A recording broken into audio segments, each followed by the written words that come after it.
Access to medical care is becoming more and more of an issue here in Guam, and it doesn't even matter if you have the ability to pay. It's getting harder to see a doctor, to get an appointment, or to get the specialty care that you need. So I want to show you a growing solution to a growing problem. They're going to go out of their way to help find you a solution. And they've been growing their clinical services. Aside from this place looking and feeling homely, like this is their waiting area. Like, I don't think that people really understand that they do full clinical services here. Like, this is one of their clinical rooms. Look how nice it is. You get your vision exam here. So do you need to see an OBGYN, get family medicine done, internal medicine done? This is all stuff that's done here at the Total Guam Foundation. And just to tell you again, this place is not for profit. This is the psychologist's office. Yes, they have a psychology department. They also do psychiatry. It's an entire mental health department that they have here on top of all the other clinical services that they provide. If you need medical care, if you're having problems getting a doctor, getting an appointment, call the Todu Guam Foundation at 649-TODU or 649-8638. Good morning. It is now 8:12 a.m. on Thursday, June 18, 2026. My name is Troy Torres. Thank you so much for joining me for the morning news analysis. This is the Thursday news analysis. And today there are three distinct things I want to talk about. The first thing we're going to do is get on the phone Landon Aydlett with the National Weather Service Guam office to talk to us about 92W and what we might be able to expect starting, I think, tonight and through tomorrow. If things carry on from yesterday and Landon's been consistent throughout this week, not too much for us to worry about in the Mariana Islands. Let's just see if the track has narrowed a bit and what type of intensity we might be able to expect. But what I really want to ask him about is what might be behind 92W, and let's see if there's anything to worry about. Not to worry. Landon always tells us, don't worry. Anything to prepare for next week. And then I want to talk about, and this comes off of a couple of subjects. One is something we've covered extensively on Kandit, and that is this whole Simon Sanchez High School thing, the procurement, and how we got what we've been talking about for some time was validated by the OPA hearing officer in an order yesterday.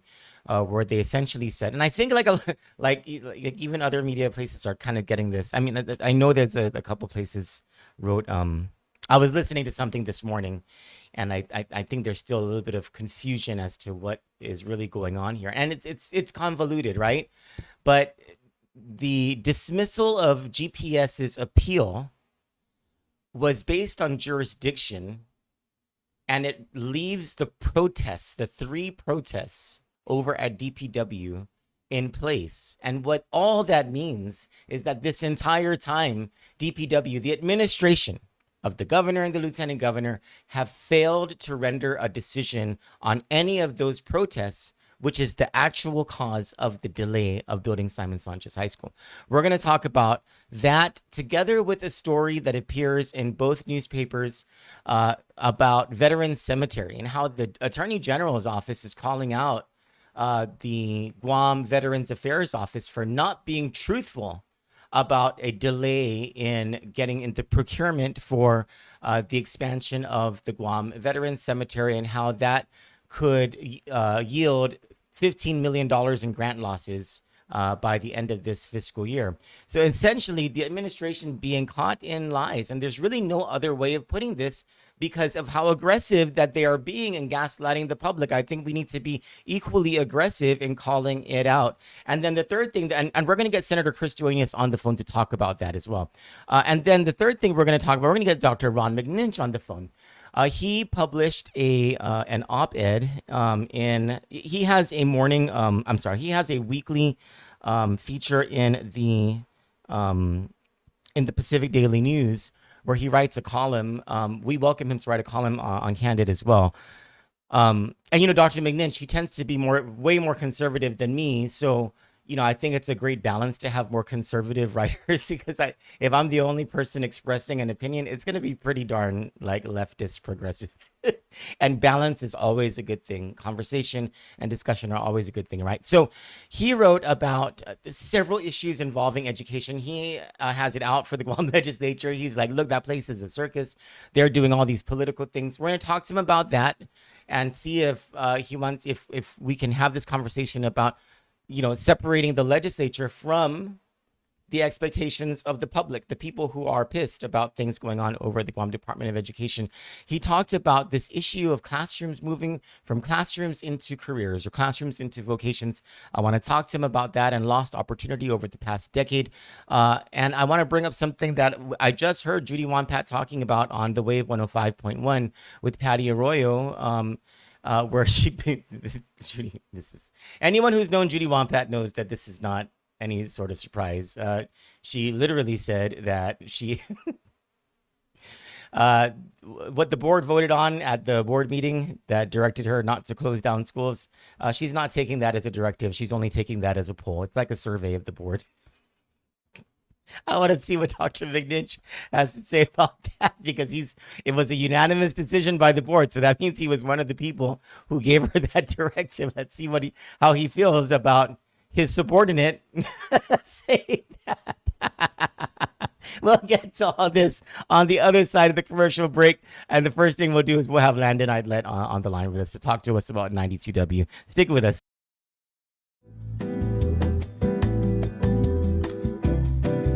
Good Morning Show with Troy Torres is brought to you by 76 Circle K Guam.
Yeah, I'm trying to get Landon Aydlett on the line where we have our regularly scheduled morning discussion. He's not answering the WhatsApp. I'm trying his mobile phone now. On the WhatsApp, it was saying calling and not ringing. So I'm not sure if we're able to get. All right. So you know what? Instead of getting a weather update first, we're going to go to Senator Chris Duenas, because Landon, and if Landon's able to join us later, then we'll talk to him. But let's get Senator Chris Duenas on the line. Stand by.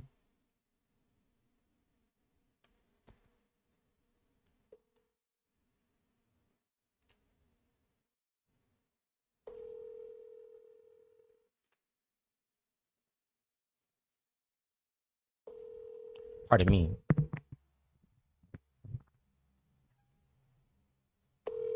Maybe 92W is not all that serious.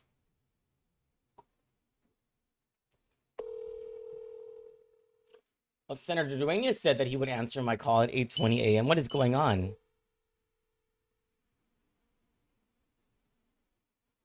Oh, so Landon, I'm getting a message from Brad Rosala. Landon's on the line with Brad Rosala over in the CNMI.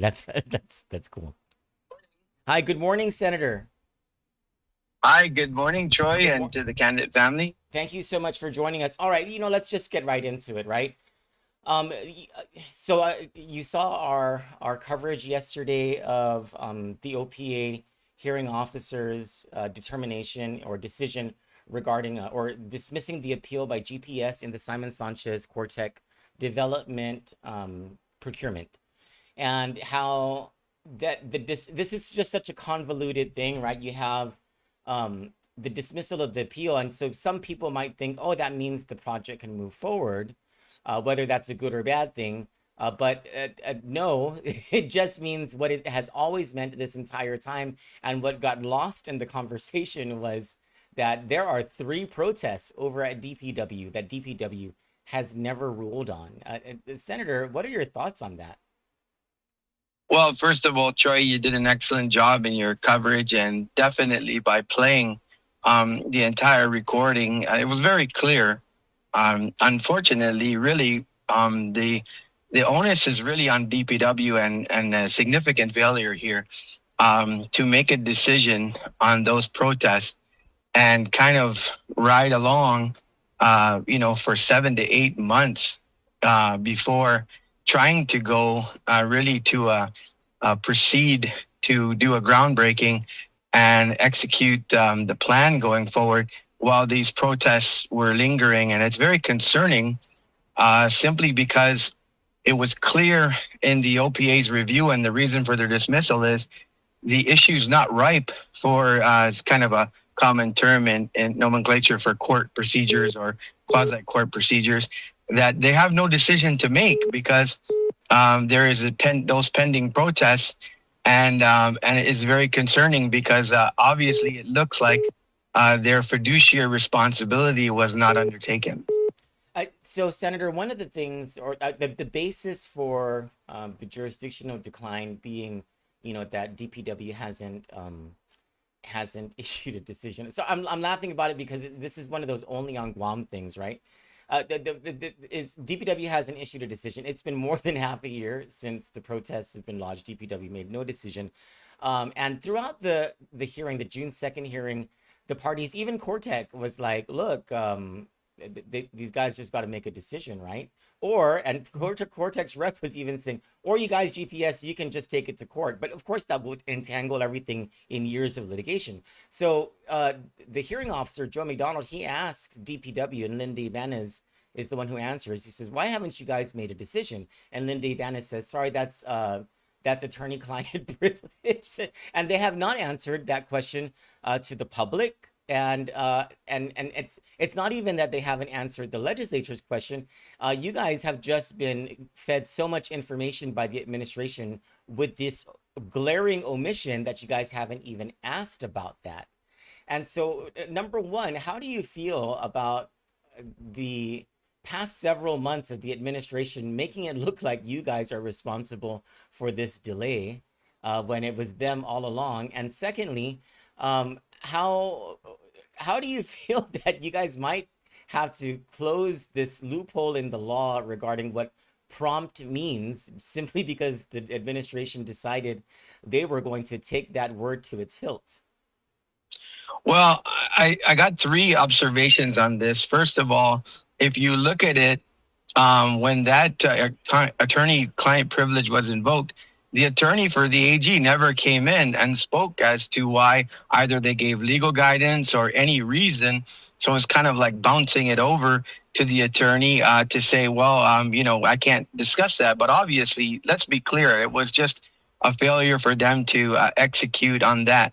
The second is if you listen back and forth to that prescription of proper due process, I got to give it to one of the attorneys who basically stated, listen, it's a general rule in court procedure that a reasonable time is 60 days. That's kind of understood. And obviously, we're way beyond that.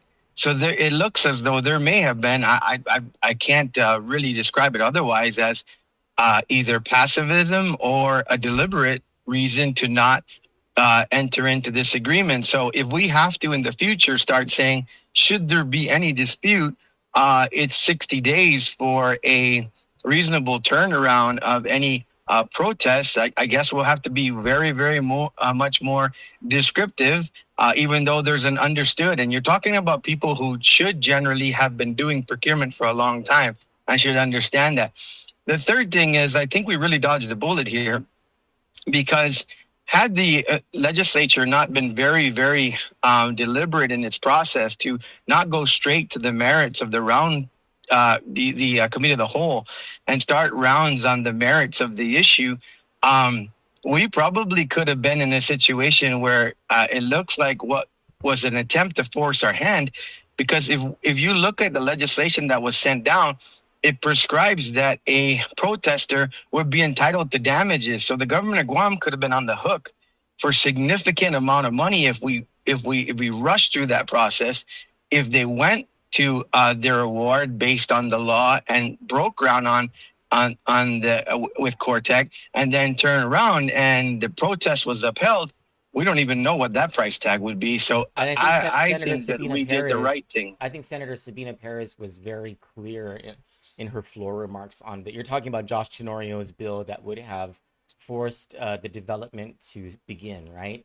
And I think it was Yeah. you and Senator Sabina Perez who were talking about the amount of money that we could be on the hook for if this bill passes.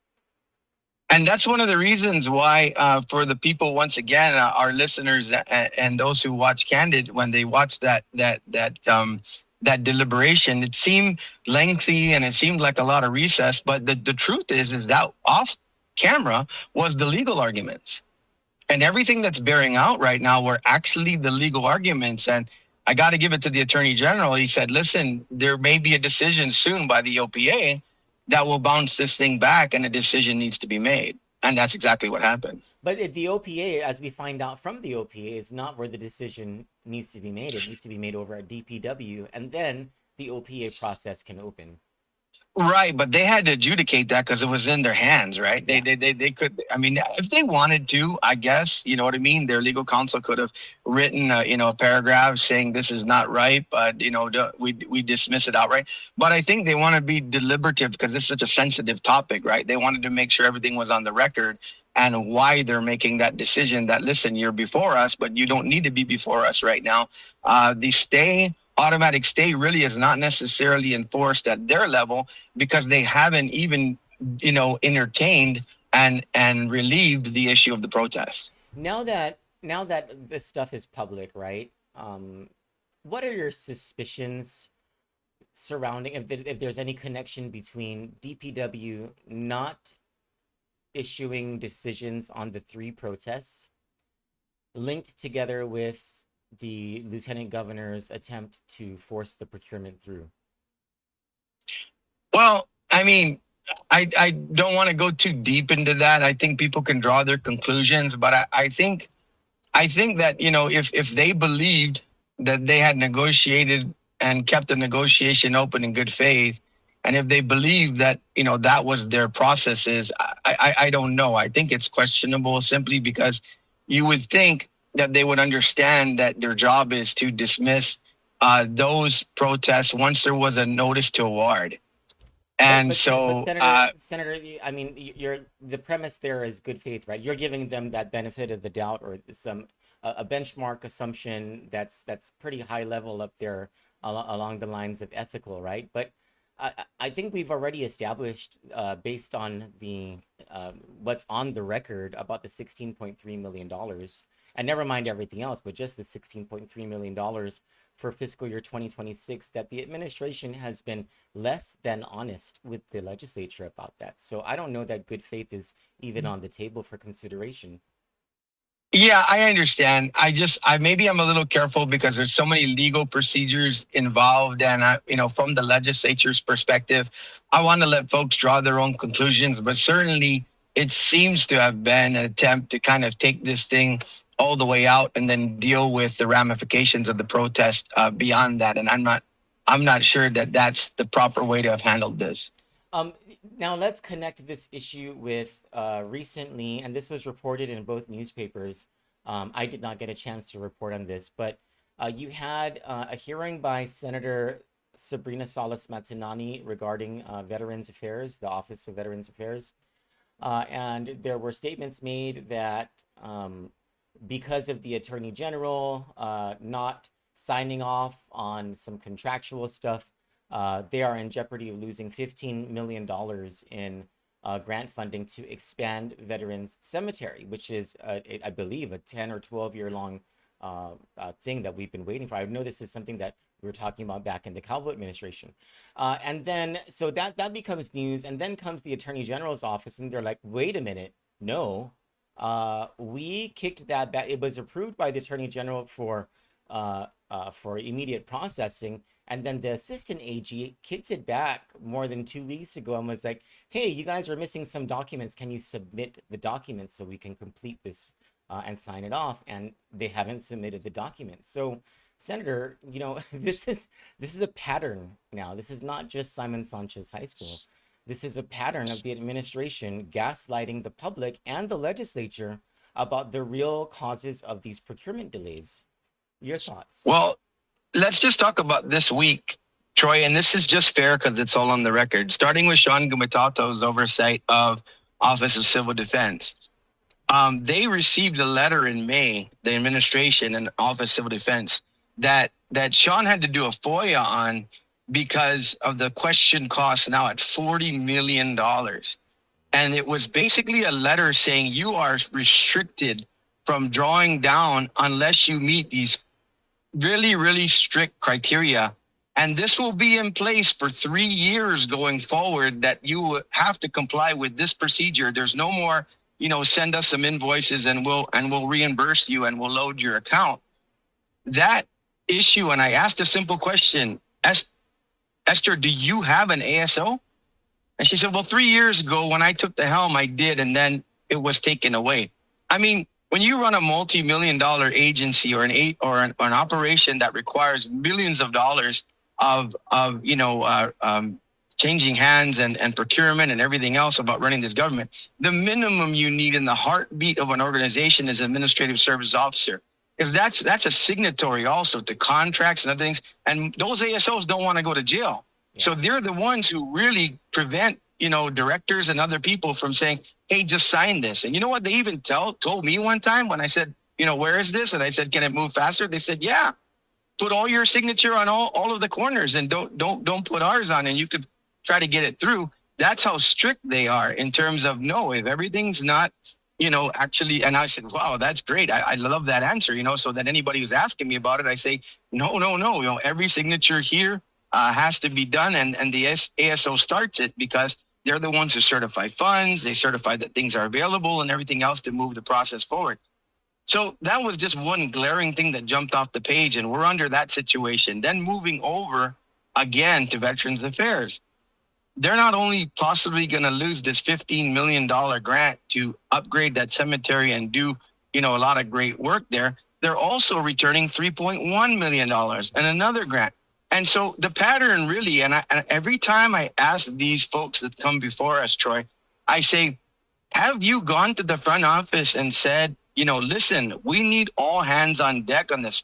I don't blame the director, Master Guns and others, if they simply don't have the power to move those things forward, because they need more individuals like folks detailed from DOA, folks detailed from BBMR to walk this through the process. And you've seen that before in other administrations, Troy, where there's something significant and serious where the fiscal team will say, look, detail the team over there and get that done.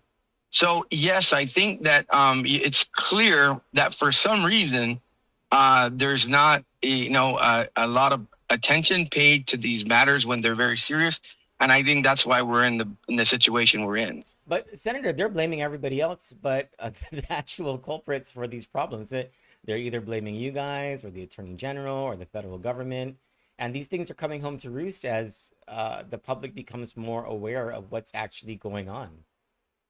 Troy, not as an excuse, and I'm always trying to be careful with this, but the truth is that the legislative process is to put laws into place and to appropriate. The executive action is really where it happens. Now you're seeing the follow-ups because it's so bad that we're doing oversights and looking at investigative committees in order to be able to compel the public to understand where, and it's not about blame game, it's about process. The people of Guam have to have an expectation. What does the legislature do? What does what does the administration do? What, the law part of it, and the OPA and the Attorney General and the courts, they wait for, if there's inaction, that, they receive the court cases and whatever else comes before them, or the prosecution in the event that there's wrongdoing. But really, we have to go to the next level in order to be able to involve ourselves, because really this is all about execution. I've been saying this throughout, the last fiscal year and this fiscal year. The government of Guam doesn't have a funding problem. It has an execution problem. Senator, when do you know anything from the Speaker's office when he's going to call that session so that you guys can vote on the investigation resolution? Well, I do have an update on that. And I guess legal had reviewed the fact that there was an appropriation in there, and that was their review as to why there would be a need for a resolution. I did get an update, and I asked the OPA, and he's scheduling a meeting with EY and the OPA's office to go into more detail of the disclaimer findings that are recognized in the resolution. It looks as though I, as the committee, can go ahead and proceed and actually do all the legwork to get to the point to where we need to get more manpower on board. So actually that's underway right now. So you were going to start the investigation shortly. I'm going to start it because of the fact that, like I said, when I went through and said, listen, are we going to circulate? Because the initial was whether or not we needed to go to the floor on it, or whether or not we needed to circulate it amongst all the members to get a majority vote. That's normally how resolutions are circulated. And so legal counsel came back and said, well, in our further review, it's the appropriation that required, the ability to make sure that you get approval from the body. But you, as the committee chair, we're going to let you know that our finding now is that you can go forward as the chairman on finance with the investigation. When you're compelled that you need resources and the like, come back and then route the resolution. So that's where we're at right now. So I have a meeting. I have a meeting scheduled soon. I don't know the actual date, but it's sometimes next week because there were certain individuals off island. The OPA is going to establish that initial meeting I'm going to use my committee to do it for the initial meeting to go in and say, give us more information on what the resolution calls for, which is the specific disclaimer items on the 22 million. When we take a deeper dive, we're going to find out what really a lot of their findings meant. And missing documentation, cannot procure for this because no backup documents, then that can lead us to say, okay, now we need to get an attorney involved and an investigator to track that down as to why that happened. Excellent news. Please keep us updated on that, Senator. Sure, Joy. And it's been a back and forth, but I can tell you that even this information being out there has really compelled a lot of talk, and the committee continues to receive information. Good. That sounds good. Thank you. Is there anything you wanted to add? No, but thank you for, being really, I mean, the candid is candid, right? I mean, thanks for continuing to shine the light on this. I mean, the people are getting a lot of detail from the work that you're doing on really the operations of government. And like I said, it's insignificant and wrong to blame, but it is important to put out the information as to where the stall and everything else happens and what internally is happening so that people can make their own decisions. But, like I said, if we need to brush up now to make sure that we absolutely say in every procurement, if there is a protest, you shall decide this protest within 60 days. Then I guess if anything we learn from this process, we have to be more descriptive in terms of what the law that passes calls for, even though it's understood that 60 days isn't a reasonable time. But thank you for all the work that you're doing, Troy. I really enjoy your show. You guys might want to consider emergency legislation, considering the urgency of the Simon Sanchez issue, to actually define prompt decision in the law. Correct. And so that it applies, and so that you give DPW an absolute deadline. And I'll tell you the other legislation, which I'm going to write back to the author. He's, Senator Parkins has been asking me about his bill. One of the things is while we do need to talk about procurement going forward, this is not an automatic stay issue. This issue is a failure to execute. Yeah. So it wouldn't, I think there's many issues actually involved with this Cortec thing, from to possible corruption. I think that it's wide ranging. But you clearly see that, right? The procurement's not the problem. I mean, I think even the OPA would have made mention, during that whole, back and forth, the legal counsel probably, the only real recommendation of the legislature by one of the councils was the definition of the timeline. Yeah, the process works, I think, is what this OPA decision tells us, is that the process has worked. In fact, one of the attorneys was trying to compel the OPA to put a proper timeline on, and that's when the other attorney said, well, you really should legislate that. Yeah. But there was Joe McDonald was very careful not to misinterpret their powers, but he was also very, very good by making sure that all parties were heard. heard, so that exactly what you just did shows exactly where responsibility lies. Exactly. Thank you, Senator Duenas. We really appreciate your time. Hey, thanks a lot, Troy, and have a great day. God bless you. Bye. Senator Chris Duenas, chairman of the Finance Committee, with his thoughts on the barbarities going on in the administration. And can you say it's unbelievable? I'm not sure that we can say these things are unbelievable anymore. I think it's just sort of like dime a dozen sort of stuff. On the other side of the commercial break, I did get a message from Landon Aydlett that he is ready whenever we're ready. So on the other side of the commercial break, we'll get to that update on Invest 92W. Stick with us.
Welcome back to the show. We have with us Landon Aydlett with the National Weather Service Guam office to talk to us about Invest 92W. And we're also going to ask him about whether there's anything following it that he's tracking and becoming a little more concerned about. Good morning, Landon.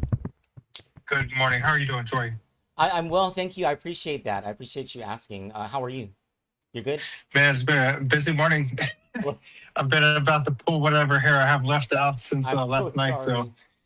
So what's going on? Is there anything that we need to be more prepared for?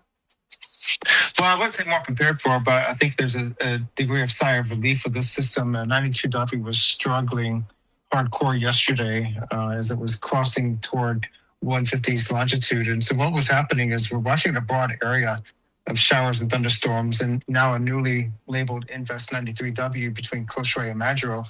One thing I noted in the afternoon hours was that the overall broad pattern across all of Micronesia is a large cyclonic, slow rotation over that region. And as 92W sits on the western side of that broad rotation, it looked like it was starting to get some inhibition from developing because of that broad flow to the east. So I did talk to Joint Typhoon Warning Center and discuss that. They were anticipating to still to develop. My concern is it's too close to that broad flow over eastern Micronesia, and it looked like that was the case overnight. 92W at the surface is still coming our way, and so that's proceeding as planned. We're going to see those showers and thunderstorms and the potential for locally heavy rainfall start to develop across the islands later today. We do have some showers pushing over Guam at this time. Thank 92W will Can be. I just say thank Yeah. goodness? Yeah, we definitely need those showers, so that is good news. We're going to have more tonight, but again, we're not changing the prognosis for our area. The likelihood of a tropical depression, slim to none. We were looking at a depression possibly passing through the islands tonight and tomorrow, or a developing disturbance or a depression. But the way things trended over the last 24 hours, the likelihood of this being a depression, a time of passage, slim to none. So Even that better is good news. Even better news then. So But, we're going to get rain and colder winds, but we're not going to have something that's going to be damaging. Yeah, and so we're looking at, for Guam, we're looking at the passage somewhere from the southern coastal waters to the broader channel. That means for Guam, we're not going to see much wind out of this. People may look out the window tonight or tomorrow. What storm? Well, we're not calling this a storm in the first place, but secondly, the weaker winds are near that circulation center and to the south. So if that passes over us or in the broader channel, we're going to have much lighter winds. And we're talking about reasonably 5 to 10 mile per hour winds, at times variable.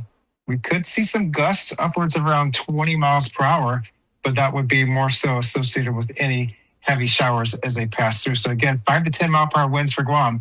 That doesn't sound like much, but all these stronger winds are to the north across the CNMI. So we're going to be looking at 10 to 20 mile per hour for Rhoda, gusts up to 25 miles per hour, and for Tinian and Saipan, 15 to 20 mile per hour winds sustained and gusts up to 30 miles per hour. Okay. Maybe a little bit higher for them. We did see a 33 mile per hour wind gust at the Saipan airport about 6 o'clock this morning. So not a bad situation, not a good beach day, but that's going to be largely the extent of it. Could we have some flooding issues? Yeah, that's a possibility. And that would be with any heavier showers and some thunderstorms that are pushing right over the islands, any given island over the next 36 hours. We could have some locally heavy rainfall. And so that's going to be the extent of this. This is not a tropical storm, not a typhoon, low stress, low anxiety event, but take basic precautions for any loose items that are wind vulnerable. And for those in Tinian and Saipan, if you have open gaps in your roofs, open windows and doors that don't exist anymore, make sure any rain sensitive items are protected. Can we talk about, you just called it 93W. Is that the thing that we were wondering about yesterday, what's trailing 92W? Yeah, that Joint Typhoon Warning Center just opened up at Invest a few hours ago, actually. We've been chatting with them overnight.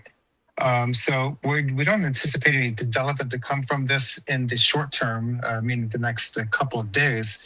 But the number of forecast models do show some spin up after this weekend into next week. One model in particular shows some spin up beginning today. I just don't see that happening. But it's going to be a very broad, soupy pattern across Micronesia with the potential for showers, locally heavy rainfall, and maybe some mudslides if the rain sits over any given high island like Chuk or Pohnpei or Kusrai. Okay, so for 93W, it doesn't sound like something to really track for this region until perhaps Saturday or Sunday. So do you suggest that we continue our call tomorrow morning, or are we done with Invest 92W? Yeah, we'll definitely be done with the 92W today. We're going to let this thing ride up. I'll send out another supplemental email outlook later this morning. Okay, so and then we're going to let it ride. 93W, is this something that we should wait for like Saturday or Sunday to kick back our call? Yeah, let's definitely wait. I want to see how that tracks because right now we have a big pulse of showers and thunderstorms across the region.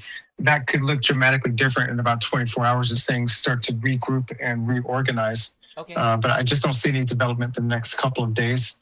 Of note, my vacation was this Saturday through next Saturday. I did talk to United and the hotels and have canceled the last half of my trip. So I will be back on Wednesday. I just don't feel comfortable with things in the region and some of the prognosis late next week and beyond. Okay. So I want to make sure that I'm here in the saddle and ready to go with whatever happens. But I think this weekend and early next week, we'll let things ride for the most part. But the forecasts, they will continue nonstop. So you can always reach anybody at the office anytime. I will tell you what then, based on what you just told me, I'm going to go to Home Depot before that crowd forms. Well, no, or you know what? I'm gonna go to Guam Home Center. I'm gonna keep this local. Yeah, but it's not particularly any dire threat for us, but it's just a busier pattern across Micronesia, and so I want to make sure that the communications and the coordination is ongoing for Micronesia because they don't need another disaster right now. Yeah. Just to put it blunt, they're still dealing with Silaku in force. And I think it would be very detrimental for them to be caught off guard with another disaster. So we're putting out a weather statement now for Chuk, Pohnpei, Kusrai, and Madro for heavy rainfall potential the next several days. They could cause some problems. As for Saturday and Sunday, is Brandon going to be back on Guam? Negative. He's out until July 6th. Lucky him. Who then for Saturday and Sunday can I call? Yeah, I'll get you a name. I'll get you a plan B for you. Okay, thank you. And I'll send you a name. Thank you. But really, you can talk to any of our senior forecasters. Okay. I really appreciate your time and you explaining all this stuff to us this week, Landon. And as usual, or as always, actually, your information to us has been highly reliable and consistent. So thank you. That's definitely the goal. And this has been a challenging situation. So it's just a constant navigation and diligence and watching and communicating. Yeah. Can I just say, if I can get a little sassy here, whenever I see whenever I see people who have absolutely no idea what they're talking about, and it's because they just want to mouth off and feel important or something, and you just know right away that they did not read what you guys put out, or they did not listen to what you guys actually said. So whenever I see people saying, "Oh, those guys over at National Weather Service are never right about anything," I'm like, "Shut up! Just go read." Go There's a listen lot for of more than details. 10 seconds, or just shut up, because that type of that and I won't normally say that about people's opinions on different subjects, but when it comes to science, when it comes to the weather, when it comes to things that matter to our lives, you just need to tell Yeah. those people who have no idea what they're talking about and who are spewing misinformation to just shut up.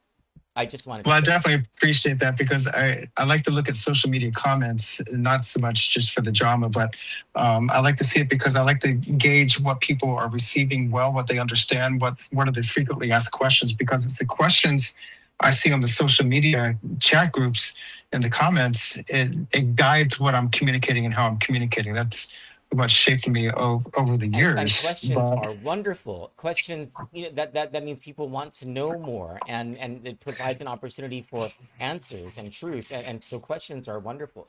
But those statements yeah, that some people make, because and you know that they're just making it because they want to be heard somehow, or they want to feel like like their opinion, uh, which is a false one, matters yeah. somewhere. These are dangerous sorts of opinions to have when it involves science, because it it Yeah, dilutes that's the exactly it. information stream. And it distorts the reality and Yes, misses a lot of the truth that we're yes, trying to convey. And these are complex situations we're trying to communicate. So there's a lot of details, a lot of things changing, and these are evolving situations. And I can't say that enough. yeah. Thank you. Thank you for allowing me to be sassy on everyone's behalf. I appreciate Anytime. it. Anytime. You have a great day. God bless you, Landon. I appreciate you. Talk soon. Okay, bye. Bye bye. All right, that was Landon Aydlett with the National Weather Service Guam office. We're on a roll here with interviews this morning. On the other side of the commercial break, we're going to have I know it's going to be a fun conversation. This guy was my professor and one of my advisors and mentors in my college days. And I've kept a friendship with him over the decades, especially when I worked in the government. And now that I'm working in the media, and we don't agree with each other all the time, especially because we're on different sides of the political spectrum. Dr. Ron McNinch, he's a Guam, Atlanta Republican. I don't know if he's a Republican, but he's definitely a conservative. And I am to the left, like as Beyonce says. And so, but we've maintained a a great respect for each other. I believe I respect him, and we have fun conversations. And so I always appreciate doing these interviews with him, because I'm sure we'll have a fun conversation about education matters on the other side of this commercial break. And we're going to talk about his sassy op-ed in the Pacific Daily News. Stick with us.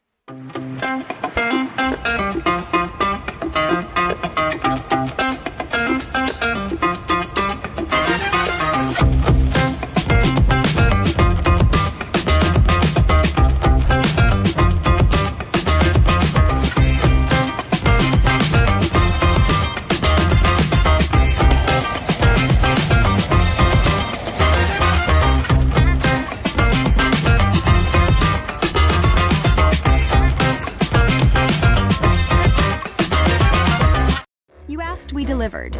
Guam AutoSpot is extending our overstock sell-off with the hottest deals on island, like our 2025 GMC Canyon with $4,000 off. Or slide into a brand new Mitsubishi Eclipse Cross, starting at just $24,995. September is your chance to drive big and save even bigger. Visit us today or get pre-approved online at guamautospot.com or call 478-AUTO. Guam AutoSpot, where the savings never stop.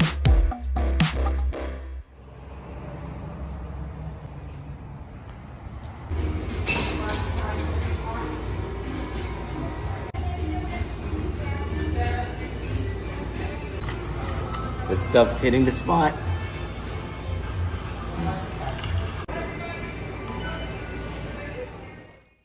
Welcome back to the show. It's now 8:55 a.m. on Thursday, June 18, 2026. Hey, I think tomorrow's Juneteenth, if I'm not mistaken. Great holiday. I'm not sure if it's still a federal holiday. I know it's not a local holiday.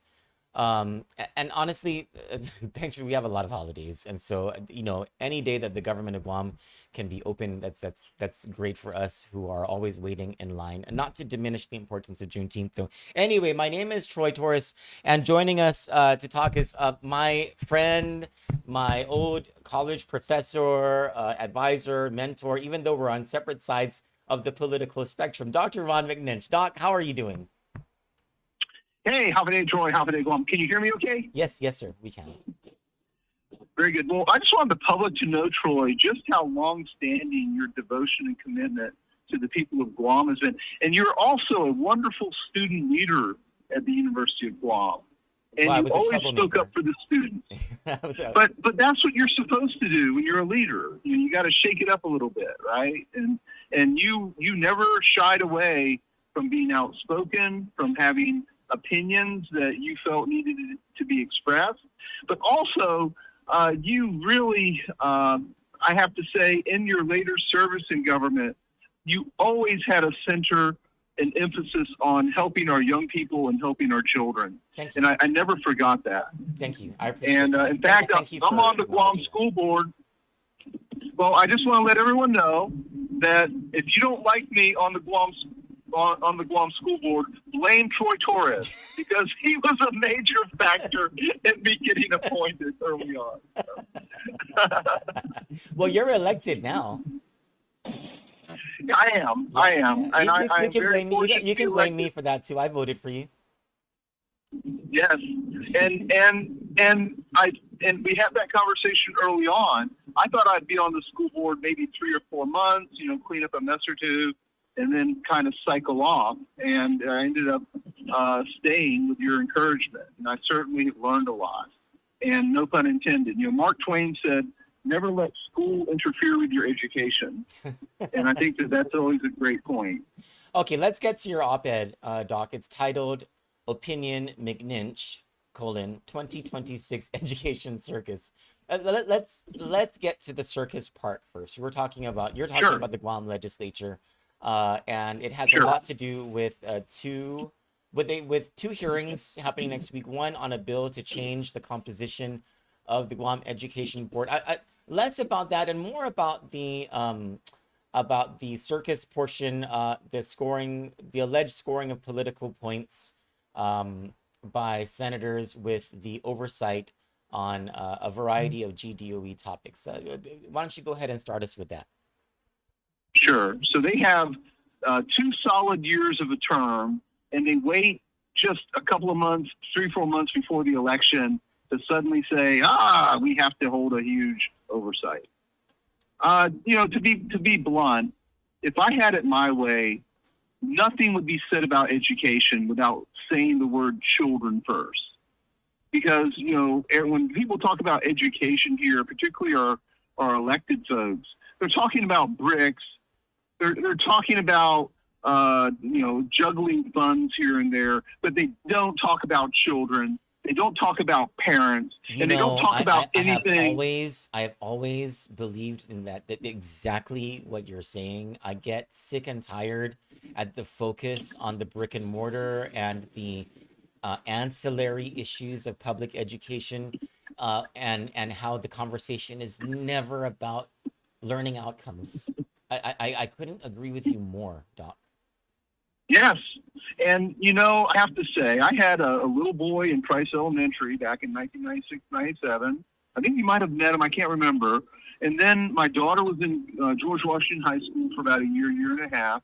I love the public education system here, and my kids learned a lot in our public education system.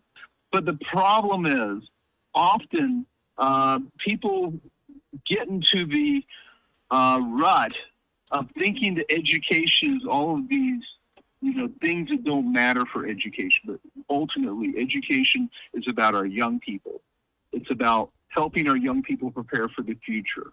It's about helping our parents to work during the day, because we have a school system that helps take care and nurture their children during school. we don't think about those things as often as maybe we should, and that's unfortunate in my view. I agree with you, but I want to challenge one of your assertions, right? Sure.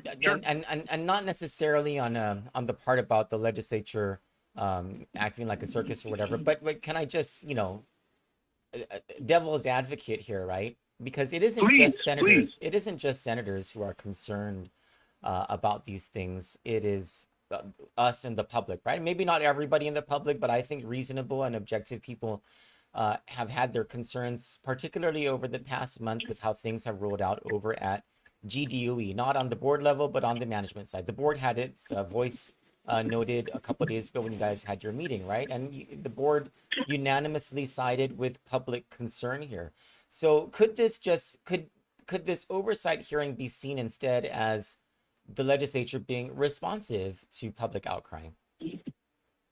Sure, there's nothing wrong with that. But did you see the long list of stuff they sent to us? Yes. That they're claiming that they're interested in? Yes. To me, that's a bad sign. Okay. Why is it a bad sign? When you get a 9-point kind of laundry list of just everything imaginable under the sun, then I have pause for concern. If this were about the issues that you're mentioning, which are very valid, the public has very valid opinions.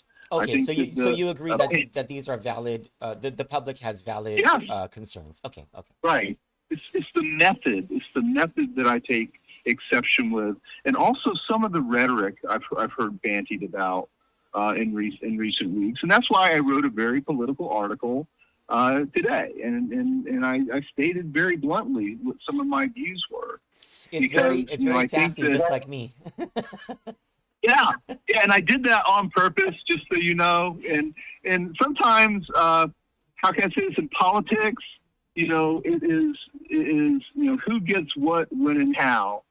And there's one key thing I wanted to get with my article today, and that was I wanted to get people's attention who are kind of going off the rails, in my view. And I want them to wake up a little bit and say there's a bigger conversation here than just the things that they've said in the media just to get headlines. I'm critical of the headlines approach, I guess. Well, Troy.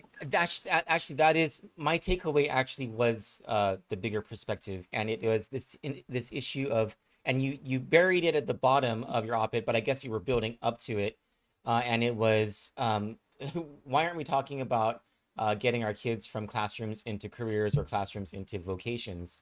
And Doc, the main part of this conversation I wanted to have with you is, you remember when you got onto the board, it was at the time that Eddie Calvo was working very well through Vince Leon Guerrero with John Fernandez and the board and the management team over at GDOE on implementing I think it was 89 or 88 different reform points that were developed through a very collaborative effort between the governor's office and not just GDOE as an institution, but teachers, principals, even students who participated in an education reform initiative that began in 2012. And then that education reform initiative morphed into Governor Calvo's, it used to be called Classrooms to Careers, but then it was called Imagine Guam, which happened in 2015, which was a blueprint for the future going 50 years forward. And this idea, or this work, it wasn't just an idea, it was work in transforming our approach to public education to doing exactly what you're talking about in this op-ed, to move kids into the careers or the pathways of the future, and to set these things right, and to do the practical things. Doc, it's been more than a decade since that time. But Troy, there's one key thing I want the public to know. You kindly invited me in to observe and participate in that process, and I put that 50-year plan on our wall in my classrooms at the university. It's still there now. Oh, cool. Because it's an example of visioning. It's an example of looking at where we want to be one day. So a look at how we can have hope to really shape our future, not just be controlled by the winds of the moment. Yes. And that's what I loved about it. And in fact, I was intrigued by it. I absolutely talk about it all the time when I talk about policy, about how you have to have the visioning and framing of the issues before you can decide where you want to go. And in fact, the education part in particular rang with me. It was very important. And you guys had the courage to do it. If I recall, we even had a meeting at the Dusset. Yes, there were three conventions in order for the vision to come together. Yeah. Right. That's the way to do it. That's the way you get people together. You hear all the opinions. And you mentioned this point very well, and I agree with it. We don't agree on everything. Mm-hmm. We really don't. But we agree on a whole lot. Yes. And in fact, and we do agree, we need to take care of our children. We need to nurture our children. We need to educate our children to prepare for the future, to feel bright about the future. The future should be up, not down. Yeah. If we do it right. And one other thing I did mention in the article, I'm big about starting schools at 3 years old for kids. Having community daycares. People are talking about shutting down the southern schools. I'm all for turning those into starting at 3 years old. Doc, so parents. Doc, do you remember when we put into the budget, I think it was for fiscal year 2014 or 2013 maybe even, and it would have been a staggered increase in appropriations every year in the Calvo budget for universal pre-K. That we would have started at 4 years old, then 3 years old, then going to 2 years old. And it was shot down by all people, the Democrats. It would have been revolutionary throughout the country back in 2013 to have had this little territory named Guam begin the pathway to universal pre-K going up to 2-year-olds. It would have been far more revolutionary to consider that it was a Republican governor who did it, but the Democrats were the ones who stopped it. That's high. This is unfortunate, and it's still a good idea, Troy. It's still an idea, or it's a concept worth well considering, and I'm all for putting those kinds of places as close to the parents and into their households and into their villages as possible. Yes. And to me, that's why it's so important to have. In fact, I would love, and this is one thing I mentioned kind of directly, indirectly in the article, is I think every school should have its own board, its own governing board, and the mayor should be on those boards. They should be site-based management, active, right? Is that what it's called? Site-based management. Yes, and then you just use the education system for system stuff. You're talking about for curriculum development and standards would be the district or handling federal grants, or handling the food part, or handling the big stuff that is economy of scale wise difficult to do at the individual school level. Here's another thing. I saw this with Jordan Peterson, the famous psychologist. He said that we've been doing education all wrong for young people. We should put a tent out in the middle of a field and let them play all day, and then pull them in for an hour or two during the day between their play, and then they learn like crazy. I saw that, and I thought that was very interesting. Right, and there's a lot of literature on this now, but there's no conversations on Guam over this because we're all worried. Here's what drives me crazy, and it's a radical idea. I don't think we should build concrete schools anymore. I think we should build wood and alternative use materials. If they blow down during the storm, put them right back up again, but stop creating these highly air-conditioned mold pits that we call schools. Because every time we get hit by a storm, or every time we turn around, we can't maintain them anymore. And then what do they become? They become high-cost places we have to demolish because, they're bricks and the storm can't knock them down. But because of they are bricks and they're full of mold, we've knocked down education instead. Nobody Interesting. talks about these things, Troy. Nobody does, and we should. That's And interesting. I got to tell you, I like Vince Borja. I do. Vince and I were the only two to show up at Simon Sanchez High School's talk at JFK. I thought that was great.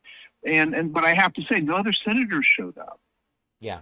And I flatly told the students, it's going to be years before they build their school because of the politics. Here's the question I have for the legislature. And this is a square legislature question, not me just playing politics right back at you with them on other stuff. That is, we all know, you say it nearly every day here, the procurement process is hopelessly broken.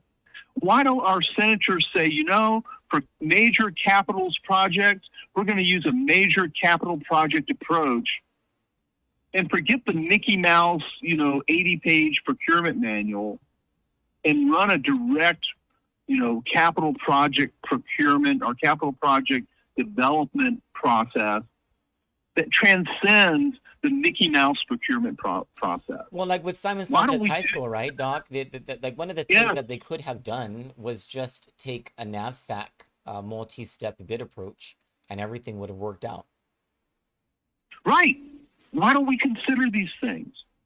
And ready for this? It's still not too late to learn. Yeah. The problem, in my view, Troy, a big part of the problem, I wish you were a legislative staffer again, because you always spoke straight with whoever you were working for. One of the problems that we have in our current system is that so many of our senators, and I challenge the public to look at this, watch the senators when they're speaking at these hearings.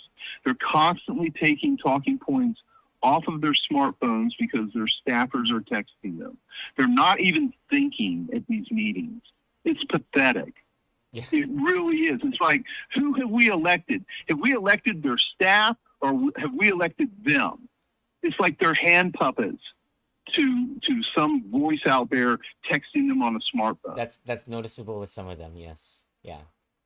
Right. I think So we that's all, me whenever whining. we watch session, I think we all can see that, and it's a little disturbing. And yet we keep electing them. We Yeah. keep electing them too. Yeah, But we're yeah. not electing them. We're electing the hidden hand that's texting to them. Is what we're electing. And that hidden hand has become so powerful over the past few years. So very powerful. And that's unfortunate. Troy, I wish you'd run for office, man. No, I'd vote for that you. would never do that. It's Kandit forever.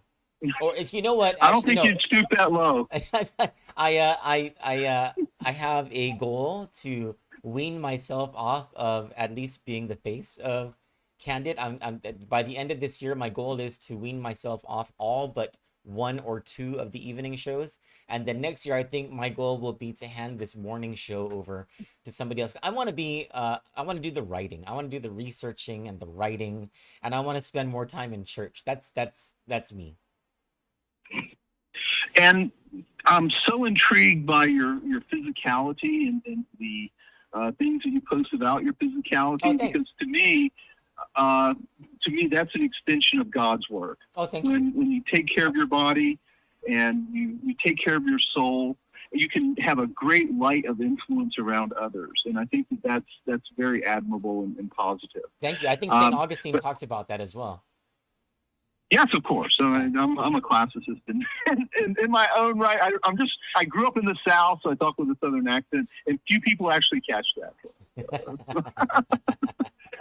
So, here's a neat thing, and we can have so many wonderful things happen in our community, and yet everybody doesn't commit to it. It's like everyone's so interested in these internecine back and forth kinds of activities, we forget that big picture. And this point is the children.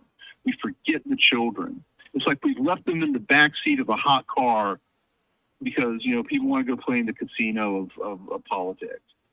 That's Yeah. the unfortunate part. For years and years. And we need it. I'm sorry. Yes, 100% for years and years. For years and years. And we can make it better.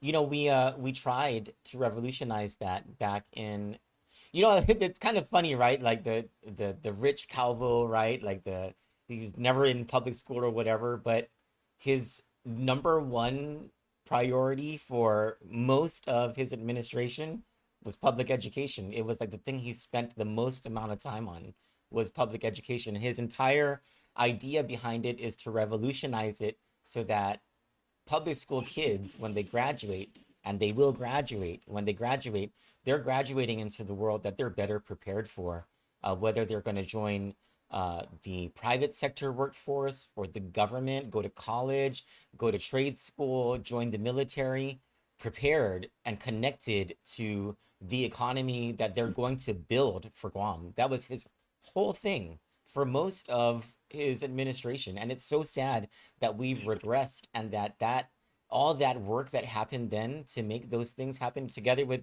of course, John Fernandez and his team were the ones who led it. The Board of Education supporting John Fernandez with great policy.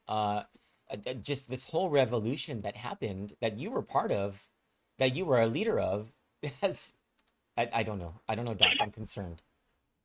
There's another little point I want the public to know. One of Governor Calvo's secrets was you in that policy office. Absolutely. But also, Governor Calvo had a backbone. He, I don't mention it too much. I'll mention it. I think mentioning it now is great.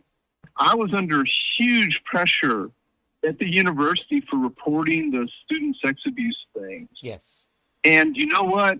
You, Governor Calvo, and B.J. Cruz, who was, I think, in the legislature at that time, stood up and said, "Hey, wait a minute. Yeah. It's about our students. It's not about anything else." Yeah. And I felt people were standing with me when I felt at first I was all alone. Yeah. And you and the governor and BJ aligning and supporting and saying, putting their foot down and saying, no, we're going to deal with these things and not have retaliation happen, not have these bad things happen. Because it was a very hard time for me at that point. Also, Vince Leon Berg and Arthur Clark were instrumental in this as well. Absolutely, and I greatly appreciate it. And there's a big difference. There's a saying I say all the time, and it's not a curse or anything else, but your mouth shouldn't write checks your ass can't cash. There are so many people in politics today that just mouth off and they don't back up what they say. They literally don't. And by the way, I should mention one other thing, okay, and that is, especially on a place like Guam, the toes you step on today might be attached to the ass you might have to kiss tomorrow. That's another one. But I've never heeded that one. Okay, well, I haven't either, and that's always a problem. But I did want to briefly talk about the primary stuff in a minute. Yes, too, yes, if please. you have another moment. Yes. Okay, so everybody knows I'm a political scientist. I just don't tell people that, but I am at heart. I'm on the technical side of politics, the policy analysis side. That's my heavy duty stuff that I work with. But also I did a lot of heavy work with elections, like technical graduate school level work in elections. Since 1994, I think. Oh yeah, 96 when I came here, but well before that, I even worked with Ross Perot's grassroots groups, as a student learning how they operated. So I've been forever studying politics. And God, about 4 years ago, people started talking about how the primary was inorganic that we use. That is, that the Guam primary, the partisan primary, the Organic Act says general elections for the legislature, and then it says general election and runoff for the governor, and then the federal law for the delegate says general election and runoff. We don't do it that way. Virgin Islands does. The Virgin Islands does it. The CNMI does. They do exactly what you're describing, a general election, then a runoff. Right, and also there's another point about the CNMI and American Samoa. their laws allow primaries liberally also. That's another point that makes us different. Guam and the Virgin Islands, we don't have a primary provision.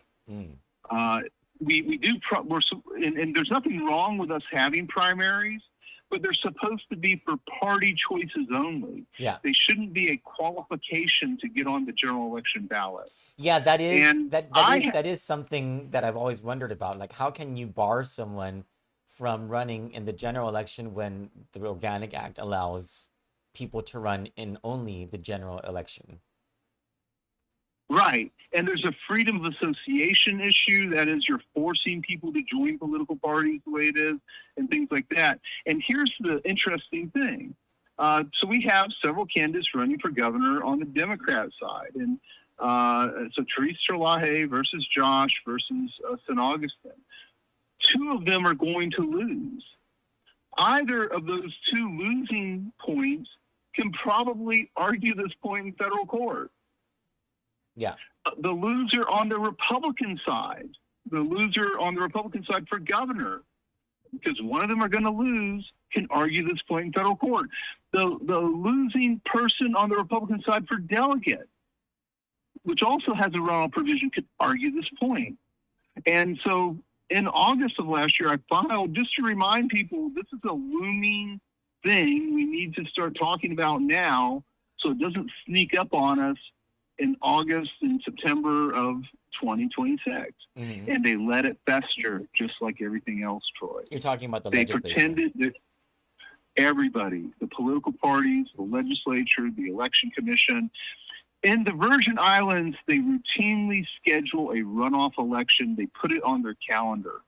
Even though it's in our federal statute that we're supposed to, have them, we never schedule them. And we should at least calendar them, even if we don't use them. Yeah. But I think part of the problem, and this is another key pet peeve I have, political parties have a very important place in our society, but one place they shouldn't have a controlling interest in is in the Guam Election Commission. And 6 out of the 7 election commissioners are all appointed by the parties. And they serve the party's interests. And that's not to the benefit of all voters. They serve what their party wants, in my view. And that's unfortunate. How would you compose that commission? There's a model, actually. Speaker Pinko and Governor Gutierrez appointed me, Fred Jackson, and Mr. Torres to be a 3-person election panel. We were very efficient. I served on it for 3 years. I remember that. And that process worked very, very, very well. And so I think a small 3 to 5 member election approval process or board is the way to go. Instead of having the political parties play political games for the whole cycle. The political parties might be advisors ex officio on the election commission, but they should not have a controlling vote. They should not control how our elections are run, because then we end up having them claim that, we can do the primary this way because the law says so.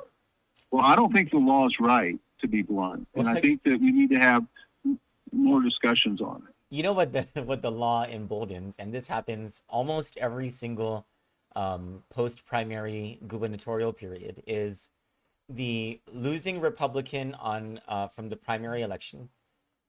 Maybe they don't publicly say it, but their supporters, they go and they support the prevailing Democrat. And more so, the losing Democrat in the primary gubernatorial election, those supporters, and sometimes even the candidates themselves, go over to support the prevailing Republican. So these parties, they really mean nothing. I agree. And also, there are critical, able election staff who assist in that process, wink, wink. And so Troy, you did a lot of great work back in the day on bringing people into your tent. Yeah, we sure did. Right, and that was good. That was political good work. We rocked those elections. Right. Yes. Yeah. And I think that in general, we need to have a really strong look at the primary. And I got to say, any one of those candidates can as a having direct standing challenge that primary. And also, ready for this?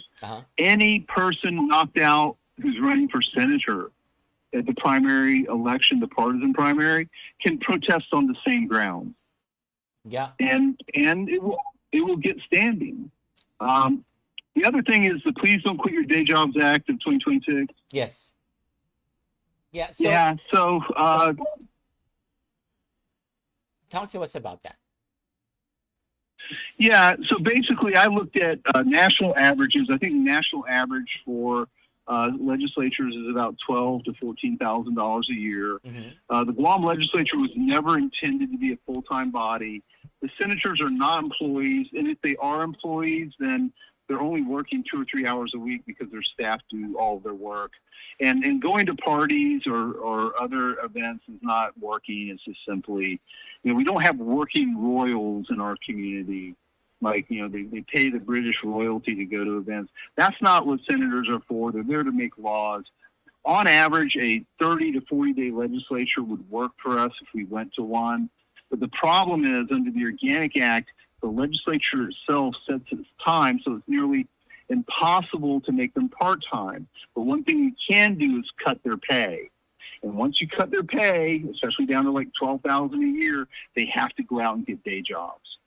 Yeah, so I'm undecided on this issue. I think I have to think about the consequences of that, and also look at the research on this and see what the data says about stuff like this. Can I tell you another fun point? Yeah. This is like an exclusive for Kandit. Okay. Yes, so basically, the senators started talking about proposing this bill to cut the school board. I'm like, okay, cut the school board, cut your pay. That would be interesting. That would be interesting. Lex talionis. Right? I'm not in favor of sending the governance of Department of Education back to the governor.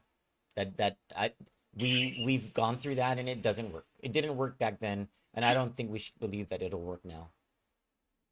But here's another key point. I agree with you in a lot of respects on that point. And that is, the school board should be the voice of the parents, the voice of the community, the objective voice in that regard. But I think we'd agree we do need the legislature. We do need the governor to support education.